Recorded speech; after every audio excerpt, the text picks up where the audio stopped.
2 jours, 2 jours entièrement consacrés à la radio. à la musique et au podcast avec Broadcast Associés. Et en direct sur connectonair.com.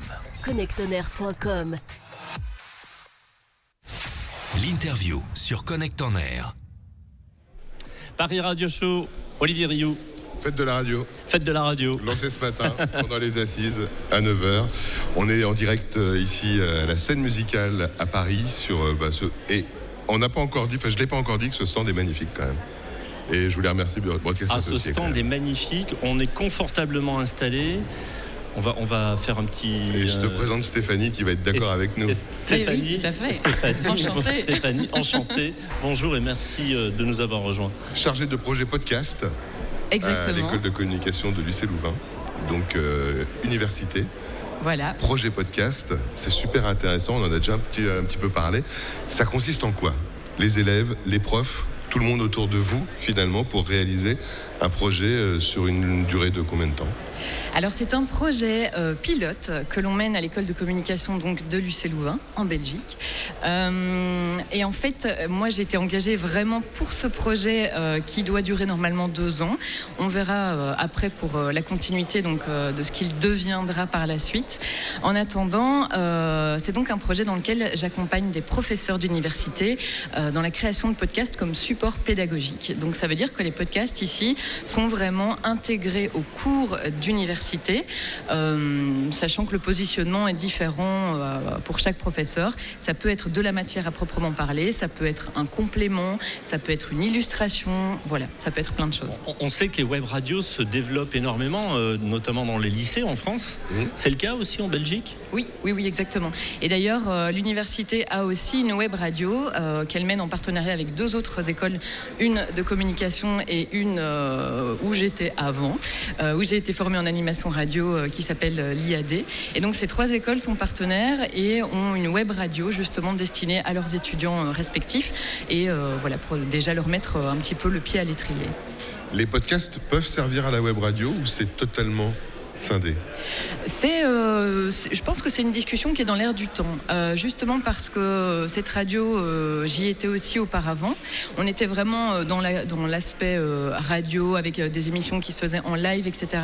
Maintenant, les discussions vont aussi dans le fait d'intégrer des podcasts à l'antenne, dans la grille d'antenne. Alors, je sais que justement, tout à l'heure, il y aura une table ronde qui va parler du sens de mettre des podcasts en radio, puisque la pratique est un petit peu différente, mais en même temps, ce sont 2 domaines qui se rejoignent inévitablement. C'est intéressant comme sujet de mettre des podcasts en radio, parce que finalement, quand on fait un podcast, soit c'est de l'information, c'est ça, c'est du soit report. je raconte une histoire, et la radio a peut-être un peu perdu quand même cette habitude de raconter des histoires. C'était un peu le cœur du programme quand même au départ. On racontait des histoires et on mettait éventuellement de la musique. Des reportages, et donc on assemblait tout ça. Finalement, c'est un peu la source du podcast. Et puis tout autour, il y avait des animateurs avec de la musique, comme tu dis, Olivier. Et aujourd'hui, on revient un peu, on a le sentiment qu'on a oublié tout ça. Et on revient à ça de façon plus naturelle, c'est bien. C'est pas un retour en arrière, hein, c'est une évolution, une progression, une évolution des choses assez naturelle. Dans le format, c'est des choses très courtes ou c'est des choses plutôt longues ? Parce que j'imagine qu'il y a plusieurs podcasts dans le projet podcast. On passe pas 2 ans sur une émission. Oui, tout à fait. Donc il y a des formats différents. J'aime beaucoup votre question parce que ça me permet justement de vous exprimer ce que je préfère ce projet, qui est vraiment l'aspect créativité. Donc la durée est vraiment aléatoire, tout comme le format, tout comme le contenu. En fait, c'est vraiment, ça se décide en discussion avec chaque professeur, ce qu'il souhaite en faire, le positionnement qu'il souhaite avoir par rapport à ça. Et moi, ça me permet d'avoir énormément de créativité aussi dans les contenus qu'on va y mettre, dans la forme qu'on va y mettre. Et il n'y a pas de règles, il n'y a pas de format prédéfini. On a vraiment, avec ce projet, l'opportunité d'essayer plein de choses, quoi. Il y a de l'habillage, c'est des podcasts qui sont habillés, donc on va avoir du bruitage, de la musique, de la mise en scène. C'est ça. Donc en fait, on a défini quand même un habillage générique, on va dire, qui est un tout petit peu adapté. Donc le générique de début, puisqu'il y en a quand même un, est un petit peu adapté d'un cours à l'autre pour que la couleur du cours, le sujet à proprement parler, soit vraiment ressortent dans le générique en tant que tel. Mais une matrice sonore. Mais la musique, par exemple, qui est utilisée, sera utilisée pour toute la série. Et donc nous, on l'a nommée, cette série, qui s'appelle la série médiatique. Voilà, un nom qu'on a choisi parce qu'il avait du sens pour l'école de communication et de journalisme. Et en fait, on a vraiment défini cette série d'une 15aine de podcasts au total qu'on devra faire dans le cadre de ce projet, sachant que chaque professeur a 2-3 épisodes en fonction de ce qu'il est possible pour lui de mettre comme investissement. Voilà. Quand on est étudiant ou professeur en école de com ou de journalisme, on n'est pas forcément journaliste radio, ou est-ce que la plupart sont... Il y a quand même c'est vraiment audio tout le temps sur l'école ou... Alors non. Parce qu'on le sait, il y a des gens qui sont plus à l'aise à l'écrit, ah oui, bien sûr.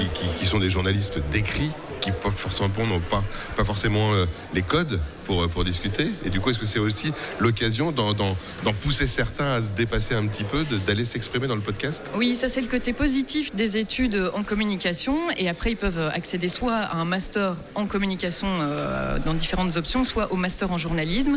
Et ils ont vraiment l'opportunité, dans le cadre des études, d'essayer un petit peu de tout, quoi. Donc, sur tous les fronts et sur tous les médias aussi. Et donc, chacun va pouvoir un petit peu définir ses préférences par la suite. Moi, je connais beaucoup de journalistes radio, évidemment. J'ai travaillé longtemps pour la RTBF aussi comme animatrice radio. Donc, j'ai été en contact avec beaucoup de journalistes qui se sont axés radio plus que presse écrite ou autre. Parfois, ils ont fait un petit peu de tout. Mais généralement, la radio, c'est quand même défini par une affinité initiale, quoi. On aime bien le côté raconter justement des histoires de manière intimiste aussi, le fait de s'exprimer à l'oral. Enfin, il y a vraiment une affinité, un goût personnel pour la radio. Voilà, on utilise vraiment tous ses sens. La voix, le sourire passe à travers la radio, le côté vivant. Il y a une chaleur qui peut être traduite effectivement qu'on n'a pas à l'écrit. Donc quand on y a touché, c'est difficile de faire marche arrière après. C'est ça. Et dans le cadre du projet, ici, en fait, moi, j'accompagne aussi les étudiants. Je ne leur donne pas des ateliers podcast en tant que tels, d'autres personnes le font. Mais moi, j'interviens dans ces ateliers avec des séances de travail sur la voix au micro, justement, avec tout mon parcours en animation radio. Et donc, c'est de cette manière que je travaille avec les étudiants. Vous allez les accompagner pour leur apprendre à poser leur voix, oui, à jouer avec leur voix. C'est ça. Donc, vraiment, déjà toutes les bases de savoir se positionner, de savoir utiliser sa voix comme outil aussi. Utiliser et donc des silences, oui, savoir sourire à l'antenne, le sourire radiophonique, qui est une des règles de base essentiel de l'animation radio, n'est-ce essentiel. Pas ? Voilà, donc j'ai donné des cours d'animation radio et ici c'est vraiment des séances de travail sur la voix en tant que telle et vraiment les bases, puisque quand ils démarrent à ce moment de la formation, ils n'ont encore aucun prérequis et la simple utilisation de la voix, même hors micro, nécessite quand même déjà un petit accompagnement parfois. Et vous le sentez quand certains d'entre eux sont plus doués ? C'est tout de suite, il y a cette petite flamme qui fait que...